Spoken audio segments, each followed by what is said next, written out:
Throughout our time in penacony, we are introduced to a wide range of characters that each have their own quirks, secrets, and motivations. Sunday, at least to me, is one of the more interesting ones out of the whole bunch.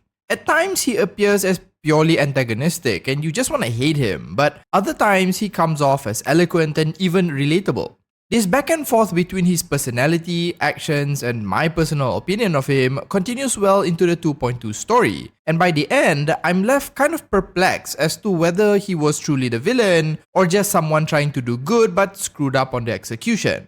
This video is going to be kind of a mishmash of a few things, where I'm going to talk about what his plans actually were, unpack his personality and personal philosophy that led him to taking those actions, and finally talk a bit about the future. So strap yourselves in as we go into the mind of Sunday. Before we dive deeper into his psyche though, if you want to see more Honkai Star Rail content, do consider subscribing to the channel. Also, if you're interested in checking out my weekly live stream, you can find the schedule in the community tab of this channel. It goes without saying that given we are talking about one of the major characters of the 2.2 story, this video will be filled to the brim with spoilers. So if you haven't had the chance to clear the main story just yet, you should probably do that first and come back to this video later. Fair warning, this is my own interpretation of what happened in 2.2, so there might be certain things that I interpret wrongly. To understand why Sunday acted the way he did, we first need to understand his upbringing, beliefs, and his general outlook when it comes to life and humanity. Luckily, I don't really have to explain too much here as the 2.2 story did a pretty good job of explaining the path Sunday took through his life. That said, I do know that it can sometimes be a bit confusing unpacking all these different scenes, so if you had a hard time piecing all of it together, this first part hopefully clears it up for you. Essentially, Sunday believes that life itself is rigged, and that humanity is trapped by what he calls self-value, or rather, an unfair and misplaced expectation of how each individual's future should turn out. In other words, he views this self-imposed self-value similarly to societal pressures that forces someone who isn't ready to do something into doing it because that's what is expected of them. Part of this problem, at least to him, stems from the fact that there is a disparity between mortals that are strong and those who are weak, as well as the existence of things like the paths.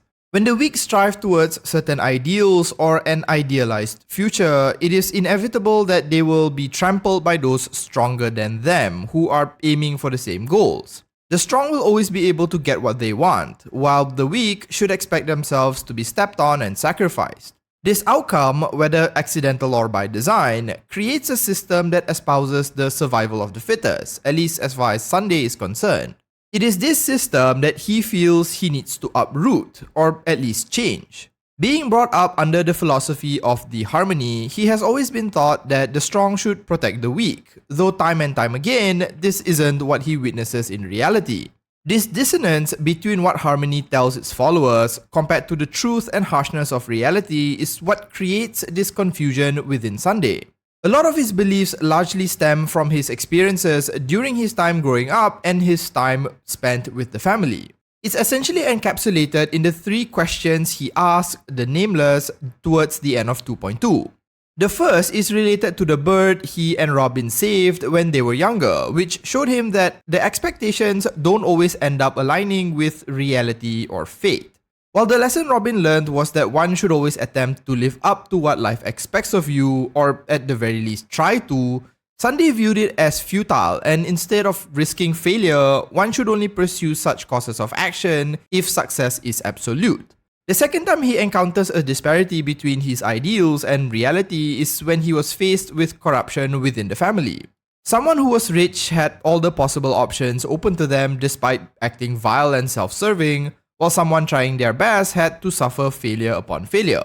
It showed him that despite the ideology of the strong protecting the weak, this didn't materialize in reality and the strong just keep on getting stronger. Or another way of saying it is the rich getting richer. This also had the unfortunate effect of amplifying his distrust of existing systems and the societal hierarchies of accepted power. If the strong were to protect the weak, why is it that some among the strong indulge in their vices while the weak continue to have misfortune befall them? Finally is the situation with his sister when he found out she was injured while trying to save others. In an attempt to quell a rebelling planet, Robin was hit by a stray bullet and severely injured, almost costing her her life. Sunday couldn't fathom this outcome, as to him, Robin was gracious enough to go help these people, and yet they chose to act savagely. This unsurprisingly only made things worse, as it made Sunday completely detached from the people he was supposed to be helping, and likely built a deep-rooted cynicism within him. Each of these life experiences compounded the belief in him that while humanity needs to be saved, they cannot do it on their own, and to expect them to be able to do it is just misplaced trust and folly. The ingrained system would not allow for an individual to succeed through just effort alone. These experiences and the complete disconnect between ideals and reality is what ultimately led him to carrying out the plan we see play out in 2.2. Since he believed that humanity's happiness isn't something they can achieve on their own, he wanted to create a place where one didn't need to think or act in a way expected of them and can just be themselves. He wanted a system without the built-in flaws he inherently perceived and experienced all throughout his life. This is where we get into the gist of his plan. Initially, it might seem like he wished to resurrect the long-dead Eon of Order, Enna, and have them essentially institute order into the universe. Throughout his 3-act exposition, it does seem like that's what he wanted to do. As much as I would have liked for that to have been the outcome for personal reasons, Sunday himself says otherwise. To put it simply, he was trying to use the Stellaron, the remnants of Enna, and likely the souls of the Oak family as a way to create an alternate dream world that encompassed the Asdana system. By leveraging the high concentration of Memoria in the Asdana system, where penacony is, he essentially created an alternate dreamscape with him at the center and pulled everyone into it. Here, he would allow each person to live out their individual fantasies and dreams without the upfront cost of personal effort until their eventual demise. He would be the only one truly awake and would act as the linchpin of this entirely new dreamscape, while at the same time shouldering the burden of supporting this entire system. Everyone can be happy and he is fine taking on the burden on himself. What's interesting is that he actually achieves this, and his dreamscape covered the Asdana system entirely, and anyone who came into the region automatically fell into Enna's or Sunday's dream. So essentially, Sunday just pulled an Uchiha Madara and had everyone exist within a perpetual dream where there was no suffering, ideals, eons, or even paths that could influence or recreate the same system that existed in reality. In this paradise, everyone can do whatever they wanted and achieve any goal they desired. Sunday believed that this was the best way for humanity to achieve true happiness without the risk of failure. And it's not a problem if you had to escape reality in order to achieve this happiness. Sunday is the quintessential ends justify the means kind of guy. If you're ultimately happy, what does it matter if nothing is real and how you got there? The unfortunate thing is that despite his rather authoritarian approach to solving this problem, I genuinely feel that it's coming from a benevolent place. He's not trying to hurt anyone, and even when many like the Nameless oppose him, he goes out of his way to convince them rather than forcibly convert them to his way of thinking. Himeko even says that if he really wanted to, Sunday could have just subsumed all of them into the dream without so much as a little chat. He could have completely ended the many people who went against him, but he chose not to. So at his core, I feel Sunday was likely pushed into believing that this was the only way to get the most amount of benefit for everyone. He is a product of his surroundings, and the Star Rail universe, despite how it may appear, isn't an always happy place. Of all the villains we've faced so far, I feel Sunday is very much a case of good intentions but terrible implementation. I mean, the guy just wanted to give everyone a 7-day weekend. He can't be all bad, right? Plus, we can't really discount the influence of Mr. Gopherwood here, or the Dream Master, who likely could have subtly influenced Sunday's naivety to get him to do what he wanted. It was clear from the very beginning that either Sunday or Robin was to be sacrificed for this purpose. So is Sunday ultimately evil? I don't think so. Instead, he's slightly too idealistic and naive, not traits an evil villain would typically have. But as the saying goes, the road to hell is often paved with good intentions. Now, what does this mean for the future? I think that the way Sunday has been set up and the way his story ended in 2.2, there is a possibility that he may get a redemption arc. We did not truly see his demise, and by the end, he seemed to have realized his mistakes, and even Robin chose to forgive him. Am I saying he shouldn't have to pay for his crimes? No, not at all. But I sure as hell hope he becomes summonable because I really like his character design. Plus, given he does believe in harmony to some degree, perhaps he will be our way into the family, the true family, once all this dies down a bit.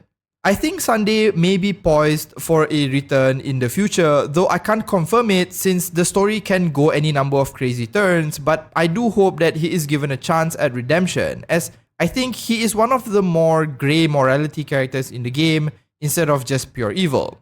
Before I end this video, I'm going to mention a few things that relates to his plan that I found a little confusing and I'm just a bit unclear about. Again, I'll remind you that this is mostly my interpretation of it, so if it makes sense to you, then great. Otherwise, feel free to share your thoughts. Firstly, it's related to the timing of his plan. What kind of confused me was when exactly his infinite Tsukuyomi actually happened. There seems to be hints that Sunday had already achieved and implemented his plan all the way from the very beginning of the 2.0 patch, and when the Astral Express entered the Asdana system, we were all trapped in the dream. On the other hand, it could have happened only in 2.2 during the time he was explaining things to the Nameless. I'm not entirely sure, but my opinion is that it's the latter that happened, and that weird scene with Akron all the way at the very beginning of the story is a hint that the minute the main character reached the Asdana system, they were already caught in Anna's dream. The problem with that is that if we were in a dream from the very beginning, was all the exposition we experienced true? And did the stuff on Penacony really happen? I don't really know. The other thing I'm unable to reconcile at the time of this video is why the souls of all 100,000 Oak members were mentioned as a catalyst in this process. My guess is that given the paths are made up of the collective consciousness or beliefs of sentient mortals, he needed some way of powering this dreamscape, much like how a path is powered. But if that were the case, then what were the Stellaron and the remnants of Anna used for? I'm just not entirely clear how all these things, when put together, resulted in the dreamscape that he manufactured as part of his plan. Maybe I'm just overthinking things and a lot of this is far simpler than what I'm imagining. With all that said and done though, I'll end the video here. Do you think Sunday deserves a redemption arc, or is he too far gone at this point? Let me know what you think in the comments. If you had fun watching the video, do consider liking and subscribing to the channel. Thanks so much for watching, and as usual, have a nice day.